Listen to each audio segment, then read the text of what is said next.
இல்ல, நான் பயங்கரமா பேயாட்டம் ஆடுறவன்னு சொன்னாங்க. நம் ராஜதந்திரங்கள் அனைத்தும் வீணாகிவிட்டது.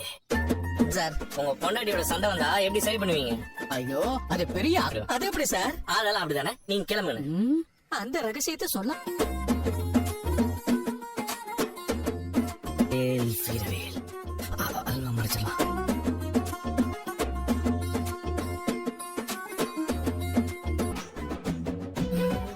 இல்ல இல்ல இல்ல, சமாதானம் சமாதானம்.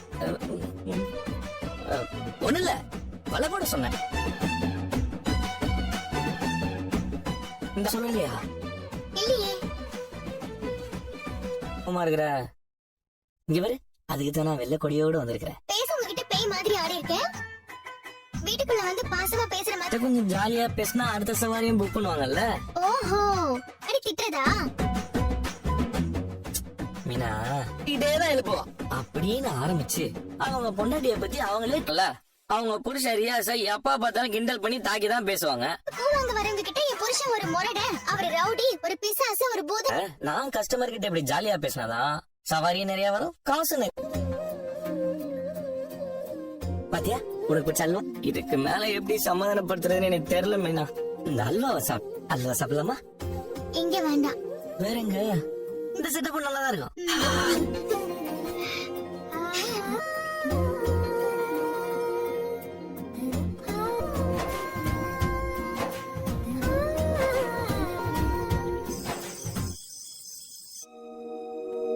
இந்த ஐடியா ஒர்க் அவுட் ஆனா சரி. கோவமா இருக்கியா? நான் ஏன் கோவம் பண்ணோம்? நீ ஏதாவது தப்பு பண்ணிய கேட்கணும். இத்தனை நாள் என்கிட்ட எதையும் மறைக்க மாட்டேன்னு நினைச்சுக்கிட்டு இருந்தேன். முத்து பொண்டாட்டியோட நகையை வித்தப்ப கூட என் அம்மா உங்ககிட்ட சொல்ல வேணாம் தான் சொன்னாங்க. ஒரு நிமிஷம், நான் என்ன சொல்ல வரேன்னு கேளு. போய் சொல்லிட்டு எங்க போன? யார பாக்க போன? கொஞ்சம் திரும்பி பாருன்னு சொல்றேன்ல. என்னது? உனக்காக தான் வாங்க போனேன்.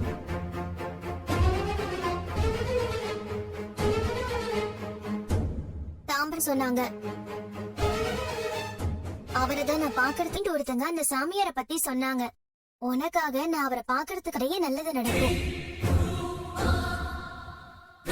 சொல்லிட்டே போயிருக்கலாமே. உனக்கு சர்ப்ரைஸா இருக்கு. ஆனா இத குடுத்து நேர்ல சொல்லிக்கலாம் தான். அப்ப சொல்லல.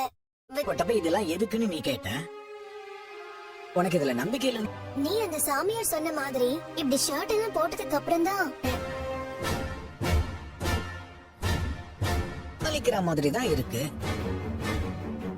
உன் லைஃப்ல வேற ஏதாவது? உனக்காக என் வேலையை விட்டு அவ்வளவு தூரம் போய் வாங்கிட்டு வந்த பாத்தியா? என்ன சொல்லணும்? அப்ப நீ ஏதோ மறைக்கிறதானே? அந்த கப்பல்ஸ் போட்டியில சொன்னாங்கல்ல, ரகசியத்தை மறைச்சுக்கிட்டு இருந்தா பண்றேன்னு சொல்ல வரியா?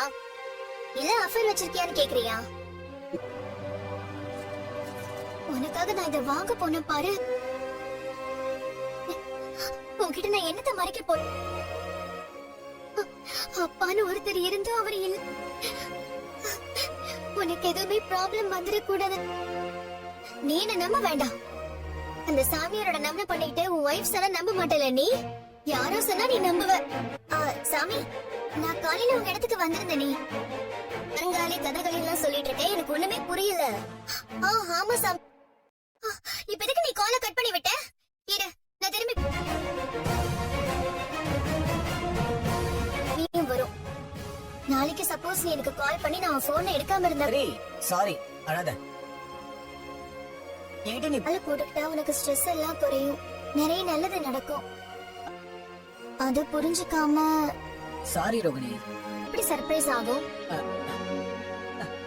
ஆமால இல்ல, நீ சர்ப்ரைஸ் பண்ண தானே போய் சொன்ன. எனக்கு புரியுது. இத நான் போய் பூஜை ரூம்ல வச்சுட்டு வந்துடுறேன். ஏய், என்னடி ஏதோ கால் பண்ணி கருங்காலி கருங்காலி எல்லாம் சொல்ற? உன்னை பாக்குறதுக்காக தான் வந்தேன். அட்லீஸ்ட் நீ என்கிட்ட முன்னாடியாவது உங்க அம்மாவை எப்படியோ பேசி சமாளிச்சிட்ட. இனிமே என்ன பாக்க வரதுக்கு முன்னாடி எனக்கு கால். சாப்பிடலாமா மீனா? வாங்க சாப்பிடலாம். அவனை காலையிலேயே ஆரம்பிக்க வேண்டாம்னு சொல்லுங்க. அவங்களும் பசிச்சா வந்து சாப்பிட வேண்டியதான.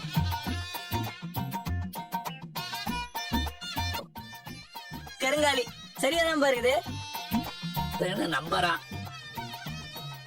மொத்தத்துல அவன் மேல நம்பிக்கை வைக்க இப்ப இவரு தேவையில்லாம மனோஜ பத்தி பேசிக்கிட்டு இருக்காரு.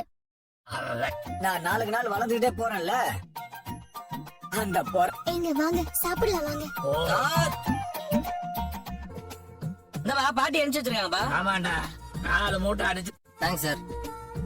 பச்சை கடலைனா பச்சை கலர்லயா இருக்கும்? ஏய் ஆமா 1-2 மூட்டை நீங்க அனுப்பிட்டு மிச்சத்தெல்லாம் வியாபாரம் பண்ணி சமணத்தை கொஞ்சம் அனுப்பி வைக்கலாம்ல.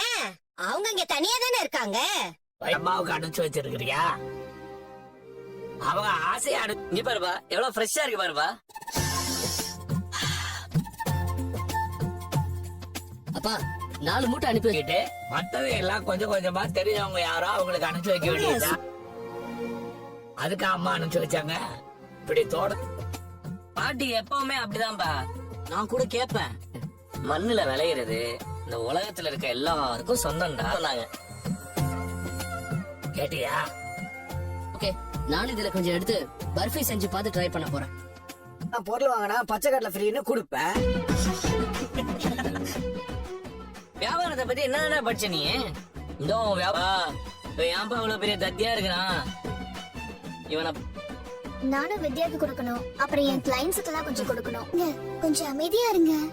ஏடா நீ இந்த மூட்டை எங்க வீட்டுக்கு எல்லாம் கொடுக்க வேண்டாம் மாமா. ஏன் கொடுக்கணும்?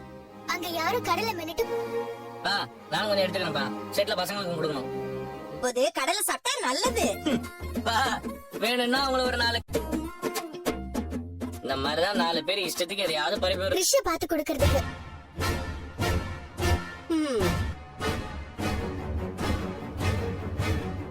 எல்லாரும் சாப்பிடு. யார் சாப்பிடுறாங்களோ இல்லையா, நான் சாப்பிடுறேன். இந்தா. வேலைக்கு போற விலங்கு எது? இந்த கடிஜோக்கு ஆன்சர் தெரிஞ்சா மறக்காம கமெண்ட்ல சொல்லுங்க. இன்னைக்கு மதிய லஞ்ச் தான் பார்க்க போறோம். என்ன ஸ்பெஷல்னா எங்க வீட்ல ஒயிட் ரைஸ், கத்திரிக்காய் கடையல், மாம்பழம், அகத்திக்கீரை பொரியல், அப்பளம், ரசம். இந்த கத்திரிக்காய் கடையில் கத்திரிக்காய், தக்காளி, வெங்காயம், வரமிளகாய் எல்லாத்தையும் நல்லா அடுப்புல சுட்டு அதுக்கப்புறம் நல்லா பருப்பு மத்துல கடைஞ்சு கடுகு உளுந்த பருப்பு, கருவேப்பிலை, வரமிளகாய் மறுபடியும் போட்டு தாளிச்சு கொட்டி நம்ம ஒயிட் ரைஸ்ல சாப்பிட்டோம்னா செம்ம டேஸ்டா இருக்கும். கத்திரிக்காய் கடையிலும் இந்த அப்பளமும் காம்பினேஷன் செம்ம டேஸ்டா இருக்கும். யாரெல்லாம் ட்ரை பண்ணிருக்கீங்கன்னு சொல்லுங்க. அப்படியே இந்த கடிஜோக்கு உண்டான ஆன்சரை மறக்காம கமெண்ட்ல சொல்லிட்டு போயிடுங்க. தேங்க்யூ. அஸ்ஸலாமு அலைக்கும்.